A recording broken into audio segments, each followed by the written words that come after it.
Hey guys, just going for a little morning walk. This is the day after I pulled Wallace Dilley. As you can see, it's beautiful out this morning. You can't beat this weather.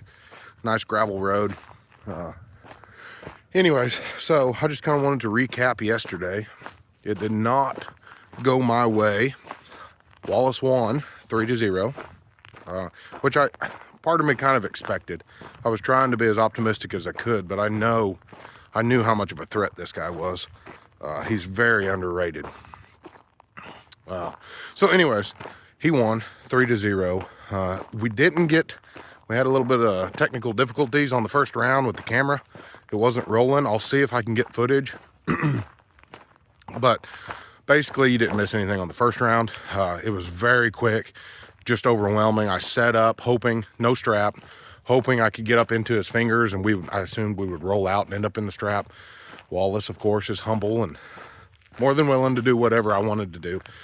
He asked if I wanted the strap. I declined, but he knew it really didn't matter. So he's just going with the flow. My thought was, though, try to get as many hits into his fingers. I knew his hand was really good, so I thought maybe if I could hit into his fingers a few times, even slipping, going to the strap, maybe it would start softening them up where they would open later. That didn't happen. So first round, he just clamped, crushed me over. Really overwhelming side pressure, really overwhelming hand. I was not even close to getting out of it, and it was all over in about half a second. So that told me kind of the pace that I figured the whole thing was going to end up going. You can really gauge a lot by that first grip up, especially if it's somebody you haven't touched in years. That first grip up and go will tell you a lot. And I could tell right there that this was going to be a hard hill to climb.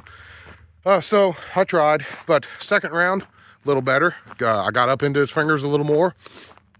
I tried setting up so that I could kind of post into and roll out into his fingertips, hoping that we would just slip and just roll out and get a strap. But at least then I could start cracking the fingers back. Got up what I needed, got a good setup, still wasn't able to get out of his hands. Matter of fact, his containment and his cup are so phenomenal that even with me trying to roll up, all it did was break down my riser and kill my pronation, because he was just, and I was able to get a little more purchase up into him, but everything in my chain just started crumbling once we actually hooked up and started moving. And then it was just overwhelming side pressure, and he took me down. Third round was probably the best, but it was still underwhelming. We agreed to go to the strap because at that point I had nothing to lose. I know there wasn't a path through his hand. I still didn't want to commit to a full hook because I know he's one of the better hook guys. He's an inside guy. So my thought was, well, if I can't get through his hand, maybe I can just set up real high and high hook, high side pressure, and maybe have a lane there. I feel pretty confident right there, but his side pressure is just insane. So we did strap that time, went straight to the strap. They said go, and he just drove super hard to the side, starts killing my pronation right away because his cup is just outstanding. So as he drove to the side, I can no longer hook side pressure, you know what I mean, high hook, post, like all that's going away because of how far to the side I'm going. So then it becomes a like hammer curl kind of pronation, like trying to stick it, which I can get pretty sticky right there. It's not my favorite spot, but by the time I was able to stick it just a little bit, I was so opened up that I was just barely above the pad. I hung him up for a split second. All he had to do was just kind of resurge and pin it. The moral of the story is get stronger. That's the main takeaway from yesterday.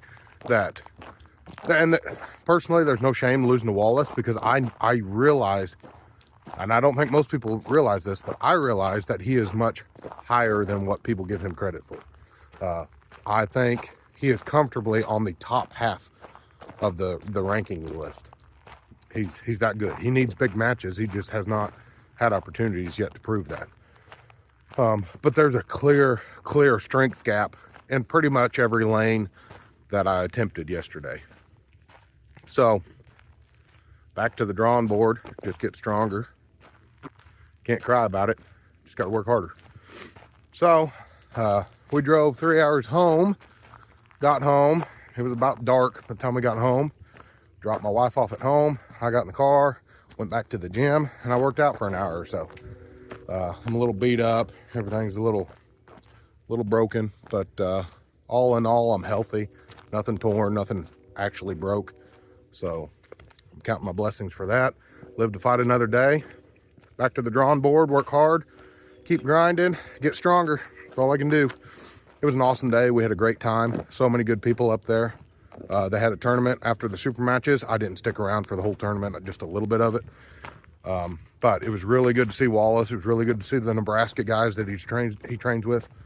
Some of my training partners, the Berserkers, some of them were there. They had great days as well. They put on a good performance in the tournament.